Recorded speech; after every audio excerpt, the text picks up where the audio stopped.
அறிவே இல்லாதவங்களை வச்சுக்கின்னு அறிவாலயம்னு பேர் வேற. இதுல அறிவாலய கொத்தடிமை நம்பர் 1 யார் என்ற போட்டி வேற.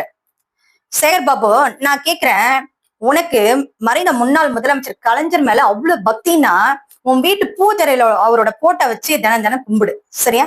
தேவையில்லாம இந்துக்களோட உணர்வையும் இந்து மதத்தையும் கொச்சப்படுத்துற வேலை வச்சுக்காத.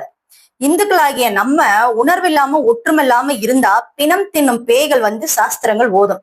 சேகர் பாபு, நீ கலைஞர் சமாதியில கோபுரம் வரைஞ்சதுனால கலைஞர் சமாதி கோபுரம் ஆயிடாது, கலைஞர் கடவுள் ஆயிட முடியாது, சரியா? இதெல்லாம் வந்து அழிவுக்கு அறிகுறி.